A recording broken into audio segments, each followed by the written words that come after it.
Star Wars fans, episode 4 of the Andor show is here, and oh my goodness, all of those Easter eggs in Luthen's antique shop is enough to make a grown man cry, but we're going to break down the entire episode for you right now. What's up guys, Mike, a guy who loves Star Wars here. Today we're breaking down episode 4 of the Andor show. Episode 4 opens where episode 3 left off, with Luthen and Andor leaving Ferrix and going somewhere. But now we know they're going to Aldhani, and Aldhani is the name of this episode because it is the planet where this rebel group is trying to infiltrate an Imperial base. And that's pretty much just Andor's story in this episode, but there's two other stories going on at the same time. And as Luthen is trying to convince Andor to join the rebellion and join his cause, it cuts to Coruscant. Now Coruscant is probably the main planet of the prequels, but the last prequel was Revenge of the Sith, and that was in 2005. And since then, we haven't seen Coruscant in live action nearly enough. We've seen it a few times. We just saw it in Kenobi, barely. But Coruscant is the primary planet for the Empire. It was the primary planet for the Republic. It is the core world in Star Wars, and it is not used nearly enough. So seeing Coruscant in live action again was awesome. I literally started clapping when it happened. I was just like, yes, bring us to Coruscant all the time. This is when you get introduced to Lieutenant Marrow, the main female antagonist of the show. It seems like she is an Imperial officer. She's going to the Imperial Security Base, also referred to as IBS. They are pretty much in charge of just security around the galaxy. Back with Cassian and Luthen, Luthen tells him that he needs a new name for this mission he finally convinces him to go on. It's a 5-day mission, and the major selling point for Cassian was that he's going to get 200,000 credits if he completes this mission. Cassian comes up with the great name of Clem, C-L-E-M, and he joins this mission of a small group of rebels on Aldhani that have been there for over 5 months planning this mission, and it's only a few days away, and Andor, or Clem, is being introduced to it right now. So the leader of this group, we come to know as Vel, comes to their ship, and she is pretty unhappy that Luthen has struck this upon her, that they're adding another member. But she reluctantly agrees to adding Clem to this group. Now before Andor leaves Luthen, he gives them this Kyber crystal as a down payment, and he explains that this Kyber crystal is to celebrate the uprising against the Rakatan invasion. Now the Rakata are a very, very old species in Star Wars, only exist in legends until now, and they were around and took over the entire galaxy a long time ago. And this is so cool because now we could go back in time and get a trilogy or more movies or more shows of the Rakata and how they took over power of the entire galaxy and who they were and how they got overthrown. And oh my god, this is awesome. Luthen comes into the show, nobody knows who he is, and he starts spewing this great lore stuff, and then we go to his antique shop later and he has Easter eggs out the wazoo. This guy is awesome. And Cassian and Vel start their journey back to their camp, and on the way there, we notice that Cassian is wearing a poncho. Now why is this significant? It's just a poncho. The coolest characters in Star Wars wear ponchos. We're talking Luke Skywalker, we're talking Anakin Skywalker, we're talking Cal Kestis, we're talking Qui-Gon Jinn. The coolest characters wear ponchos. So now Cassian can finally be introduced to the Poncho Society. Or would it be Clem introduced to the Poncho Society? Back on Morlana 1, the security team from the first 3 episodes that tried to capture Andor on Ferrix are getting yelled at like crazy. They're saying, the Empire is in control here, you guys are stupid, and pretty much get your ugly face out of my sight. And he goes back to his mom's house, and his mom literally slaps him across the face. This guy literally went crying back to his mom because the Empire yelled at him.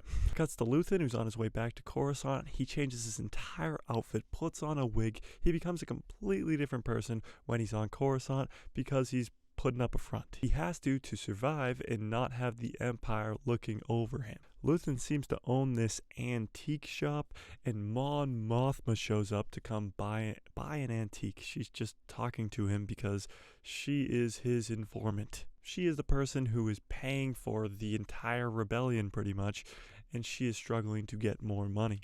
But throughout this whole entire scene with Mon Mothma and Luthen, the stuff in the background is bonkers.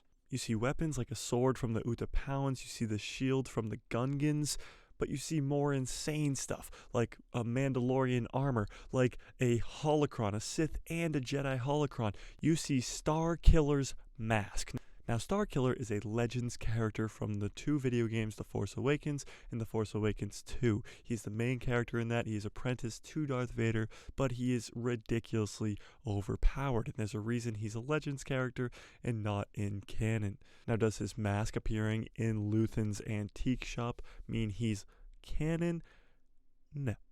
I definitely don't think so. He's still too overpowered, and Vader's not known to have an apprentice. But between this conversation between Mon Mothma and Luthen, she refers to somebody that she wants to bring in that can help them out. Luthen's not too excited about the idea, but who is this person Mon Mothma wants to bring in? That's probably going to be a huge story in the coming episodes. Back on Aldhani, they're at this rebel group's camp, and a speeder pulls in, a speeder like from Return of the Jedi speeder, and it's an Imperial officer, but it's one of them. He's just dressed up as an Imperial officer. He's in the Imperial base, and they don't even know it, and he's not too excited about Clem being there, and they have to explain the entire plan to him, how they're attacking this entire Imperial facility with a whole garrison of troopers there, and how they're stealing the payroll so that they can get paid. And Cassian's pretty much like, yeah, this is a terrible idea. It's pretty much a suicide mission. Why are we doing this? And they explain to him that on this planet, once every 3 years, there is this ancient site where people come to visit to watch this meteor shower. What it really is this planet every 3 years goes through this crystal belt in the solar system. And when it goes through this crystal belt, it looks like asteroids going all around the planet, but it's really just these huge explosions going around the planet. And it gives them an opening to escape the planet without the Empire following them, because they would be stupid to go into an explosion right outside the atmosphere, but the rebels are also stupid enough to go through an explosion to escape the Empire.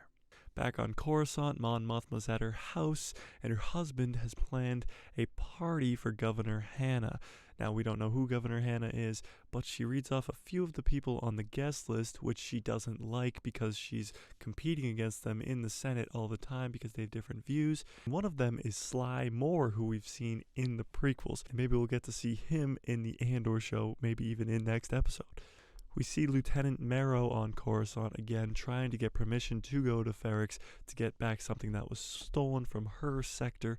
She explains that she thinks that a rebellion is growing. More and more stuff is being stolen from these Imperial bases. She thinks that these rebels are being funded by these heists of Imperial bases, and she's right, but she gets denied. And the episode ends with Cassian eating around a fire with all the other rebels on Aldhani, and he's given the plans and what he has to study so that they know how to escape. The episode ends, foreshadowing a great heist of this Imperial base in the next episode, and it introduced us to what's going on Coruscant, what's going on with Mon Mothma in the Senate, and what's going on with this Lieutenant Marrow in the Empire. The show is so cool because it gives us a deep dive into the beginning of the rebellion, but also at the same time, the Senate and what's going on in the Senate right now with Mon Mothma and Luthen and Sly Moore and other characters like that. And then it even has a third part of the story with the Empire. You have a first look into the Empire with this Lieutenant Marrow. The writing is great, the acting is great, the scenes look amazing. They did these all on site. They didn't use the volume like they do with The Mandalorian, and it just looks fantastic. People complain about the first 3 episodes being slow. I disagreed. I thought the 3rd episode was spectacular. The first 2 were a little bit slow, but this episode, again, was amazing.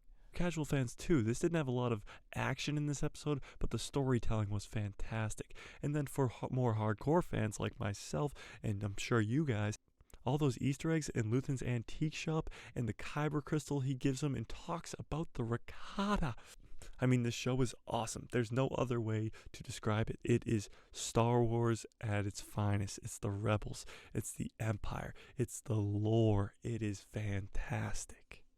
If I were to rank this episode out of 10, I would give it probably an 8, 8.5 out of 10. It was great. It had amazing storytelling and all that fun stuff, but not a lot of action. So I'd give that Yeah, an 8.5 out of 10. Tell me what you think in the comments below. Rank it out of 10. What did you think of the episode overall? Did you catch all those Easter eggs? Did you catch more Easter eggs? Tell me in the comments below. Smash like if you like this video, hit subscribe, and hit that bell so you get notified every time I post a video, and my pretty face will show up in the recommended feed of yours.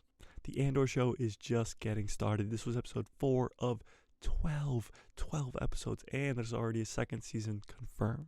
So there'll be so much content going on, and if you don't want to miss any of it, don't forget to hit subscribe here.